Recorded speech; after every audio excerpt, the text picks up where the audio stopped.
सच्चाई और अच्छाई की तलाश पूरी दुनिया घूम लें, सच्चाई और अच्छाई की तलाश में पूरी दुनिया घूम लें, अगर वह खुद के अंदर नहीं है तो कहीं बाहर भी आपको कभी नहीं मिलेगी। नमस्कार, सुस्वागतम, वेलकम, अभिनंदन।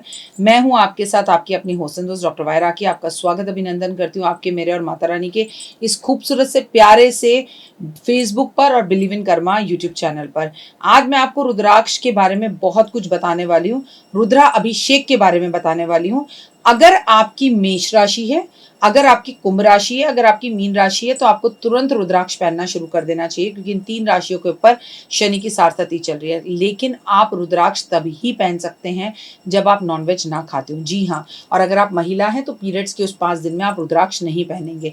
अगर आप पति पत्नी के संबंध स्थापित कर रहे हैं, संभोग कर रहे हैं, तो आप रुद्राक्ष नहीं पहनेंगे। और नॉनवेज खाते हैं तो आप ये कहें, रात में नॉनवेज खा रहा था राखी जी, जब उतार दिया और अब सुबह नहाकर फिर पहन लिया। अरे भाई, जो नॉनवेज खाया है वो तो शरीर के अंदर ही है ना, तो ऐसा नहीं होता। ऐसे में क्या फिर हम रुद्राक्ष का प्रयोग ही नहीं कर सकते, क्योंकि भैया हम तो नॉनवेज नहीं छोड़ सकते, तो आप कर सकते हैं।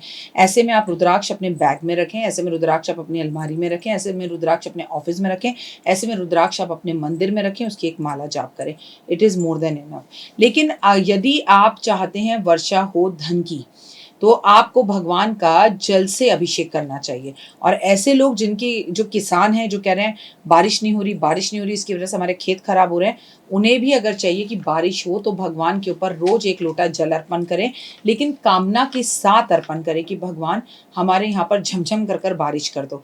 आपको यकीन नहीं है, आज ही 1 लोटा जल लेके महादेव के पास जाओ और धीरे धीरे से आटा छानने वाली छाननी से धीरे धीरे से ऐसे कर कर आप महादेव के ऊपर जल अर्पण करो और ये कामना करो कि आज बारिश हो। ना हो तो बताना। और भगवान को चेक करने के लिए या मेरा एग्जाम लेने के लिए या मुझे चेक करने के लिए मत करना, भाव डालना, भावना से करना।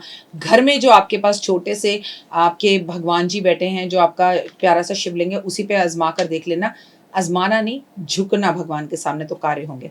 रोग और दुख से अगर आप छुटकारा पाना चाहते हैं तो कुशा को जल में डालकर अगर आप भगवान के ऊपर अर्पण करें, महादेव पर अर्पण करें, तो आपको रोग से छुटकारा मिलता है।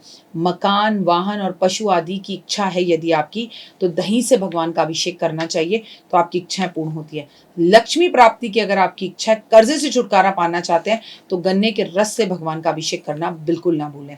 धन में वृद्धि के लिए जल में शहद डालकर भगवान का अभिषेक करना चाहिए, इससे धन घर में रुकता है। ऊपर गन्ने के रस वाले से धन घर में आकर कर्जा उतरता है, ये रोकने के लिए।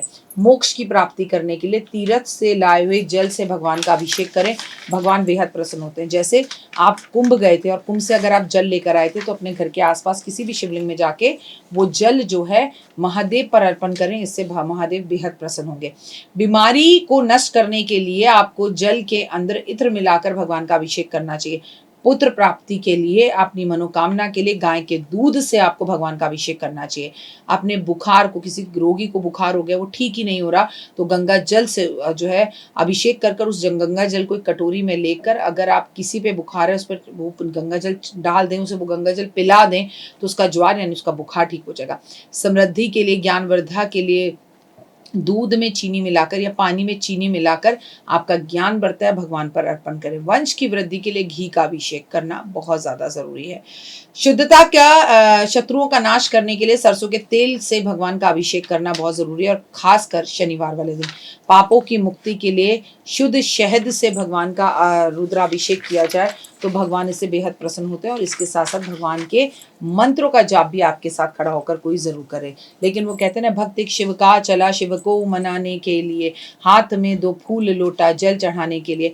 महादेव केवल प्रसन्न हो जाते हैं आपके 1 लोटा जल से। महादेव को कुछ नहीं चाहिए। महादेव चाहते हैं कि आप सबका भला करें, किसी का बुरा ना करें, किसी को तंग ना करें, किसी के बारे में नेगेटिव ना बोलें, किसी के बारे में कोई कमेंट ना करें, सबकी भलाई सोचें और सबको अच्छा कहें। तो कहते हैं जो करेगा भला उसका होगा भला। अगर आपने अभी तक डॉक्टर वायरा की यूट्यूब चैनल सब्सक्राइब नहीं किया है, बिलीव इन कर्मा सब्सक्राइब नहीं किया है, फेसबुक सब्सक्राइब नहीं किया है, इंस्टाग्राम पर मुझे फॉलो नहीं किया, तो हुए आप कुछ मिस कर रहे हैं, जिससे आपका भला होते होते रह जाएगा। और मैं नहीं चाहती कि आपका भला ना हो। यकीन मानिए, सावन का पावन महीना बहुत जल्द आने वाला है। इस बार इन चीज़ों से भगवान का अभिषेक करें। कुछ ना हो तो अपने घर में पारे के शिवलिंग जरूर रखें, और आपको अभिमंत्रित, पूजित, प्राण प्रतिष्ठित पारे की शिवलिंग चाहिए तो आप पूजा अनु को कॉल करके उनसे मंगा सकती हैं। आप अपने आप भी कहीं से खरीद सकते हैं। अंगूठे से छोटे शिवलिंग जो है वो घर में रख सकते हैं, क्योंकि आप में से बहुत सारे लोग कहते हैं लेकिन शिवलिंग तो घर पे नहीं रखते। अंगूठे से छोटा हो, पारे का हो तो रख सकते हैं। बार बार मंदिर जाने का मौका ना मिल रहा हो तो कुछ ना करने से कुछ करना अच्छा होता है।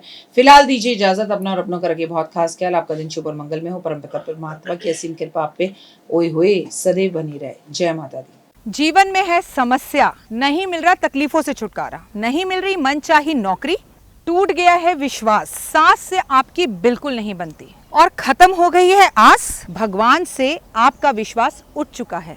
टैरो के 78 कार्ड खोलेंगे भविष्य का राज।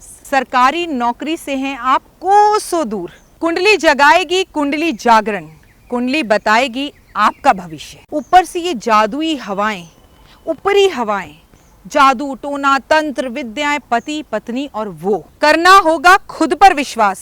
दीजिए मुझे भी एक मौका, अपनी कुंडली दिखाइए, टैरो कराइए, लेकिन अपनी जिंदगी को जल्द बदलवाइए। मैं हूं डॉक्टर वाई राखी।